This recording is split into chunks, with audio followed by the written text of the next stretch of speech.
Nous avons reçu l'invitation de notre grand cheikh, Cheikh Abdelaziz Sarva, concernant le Maulid du prophète sallallahu alayhi wa sallam. Alors hier, ça a été une occasion de prière, une occasion de rassemblement.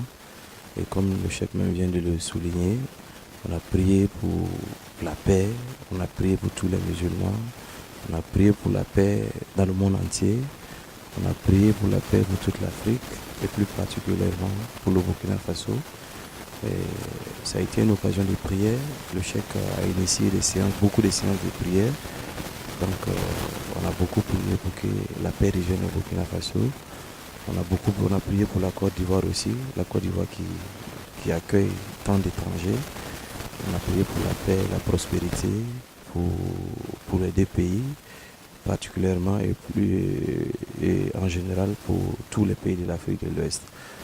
Vous savez, avant d'arriver à l'autonomie des Zaouïas, Dieu a fait qu'aujourd'hui on a un cheikh qui est un homme de vision, qui est un homme qui va loin. Et vous savez, avant d'arriver là, il a été celui-là même qui a fédéré toutes les Zaouïas de la Côte d'Ivoire. Et avant de se présenter, je crois qu'il a présenté l'Association des musulmans tidjanites de Côte d'Ivoire. Et ensuite, il a présenté le Forum des Zaouïas. L'association musulmane des tidjanites de Côte d'Ivoire, ça c'est une association qui regroupe les talibés.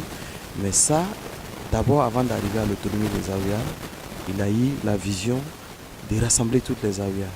Aujourd'hui, le Forum des Zaouïas compte des milliers de Zaouïas en Côte d'Ivoire.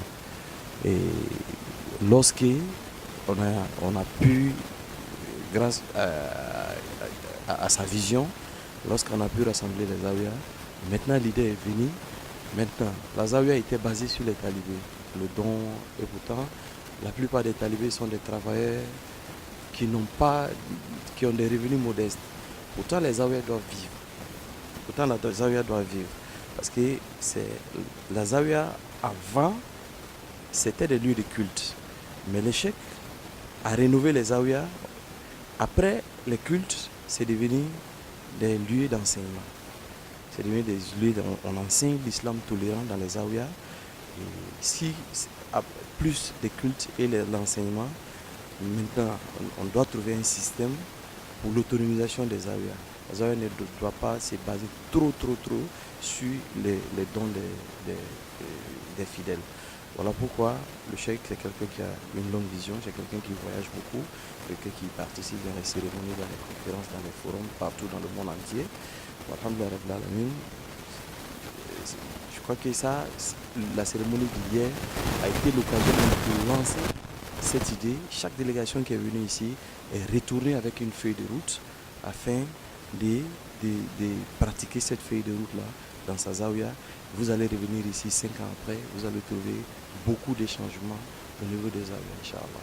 Pour fédérer tout ce monde-là, pour fédérer tous ces Zaouïas-là n'est pas chose facile. Bon, maintenant, je vais prendre l'exemple si la cérémonie d'hier, les gens sont venus de partout. Les gens sont venus de partout en Côte d'Ivoire, dans les contrées, partout de la Côte d'Ivoire. Et rares sont les Zaouïas, rares sont les mosquées de la communauté aujourd'hui où le cheikh n'a pas la main, n'a pas donné quelque chose.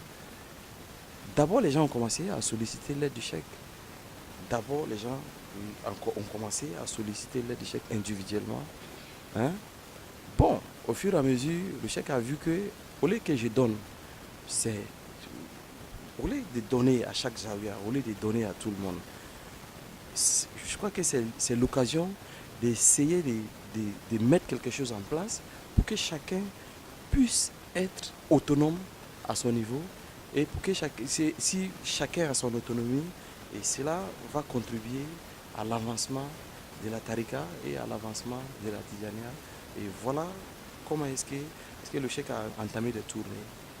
Il a entamé des tournées individuellement. Il allait voir les talibés partout en Côte d'Ivoire. Rares sont les contrées en Côte d'Ivoire aujourd'hui que le cheikh n'a pas visité, où on l'appelle il va, où on l'appelle même pas. À partir du moment où il y a une Zaouïa, on fait le zik dedans, on fait les cultes dedans, le cheikh il a été toujours disponible. C'est lui qui est disponible. Je vois qu'en retour, nous aussi, partout en Côte d'Ivoire, nous avons trouvé notre manière de soutenir le cheikh, c'est de répondre massivement à son invitation, c'est de répondre massivement à son appel.